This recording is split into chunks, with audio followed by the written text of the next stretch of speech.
আপনি কি ব্যাপার?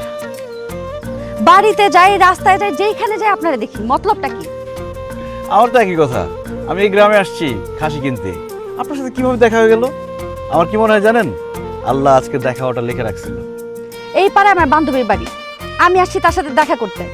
আপনার কেন এই সময় এই পাড়ায় এই গ্রামে এখনই থাকতে হইব? ওই যে বললাম, আল্লাহ লিখে রাখছিল। আপনার কি মনে হয় আমি ফাইজলামি করতেছি আপনার সাথে? সত্যি বলতেছি, আপনার কিন্তু খুব সুন্দর লাগতেছে আজকে। আপনি এখন একটু বাড়াবাড়ি করতেছেন না? সুন্দরের প্রশংসা করতে হয়, সুন্দরকে সুন্দর না বললে গুনাহ হবে। সত্যি সুন্দর লাগতেছে। আপনার বাইরে থেকে যতটা সুন্দর লাগতেছে, আপনি কিন্তু ভিতরে তার থেকে বেশি সুন্দর। শোনেন, দেশে তো এখন তেলের সংকট চলতেছে। আপনি একটা কাজ করেন, পাম্পে যোগাযোগ করেন, ওইখানে আপনার সব তেল কিনে নিয়ে যাবে। দয়া করে আমারে তেল দিবেন না। শোনেন, এই রোদে বের হবেন না, আপনার জিজ্ঞেস করে বেরোতে হবে আমার। রোদে পুরে লাল হয়ে যাবেন। এই নেন ছায়া। আপনার ছাতা আপনার কাছে রাখেন, আমার লাগবে না।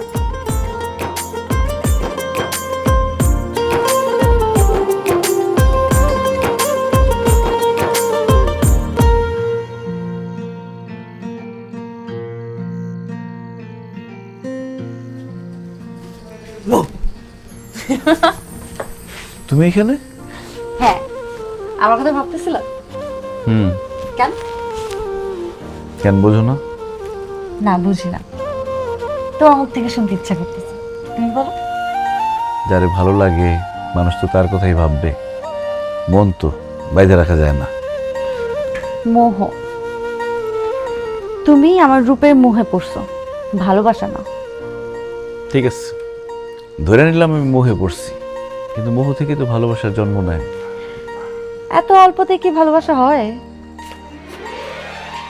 যে মানুষটা তার পোষা প্রাণীকে অন্যের কাছে বিক্রি করে না, তার তো ভালোবাসাই যায়। আমি তোমার ভালোবাসি, তুমি আমার মায়ায় পড়ে যাও। ভাইজান, কার সাথে কথা বলতেছিস? কার সাথে কথা বলতেছি? কার সাথে কথা বলতেছি না। কার সাথে কথা বলতেছি না, আমি নিজে মাত্র দেখলাম। আচ্ছা যাই হোক, আব্বা ডাকতেছে, তাড়াতাড়ি আয়। আব্বা ডাকতেছে।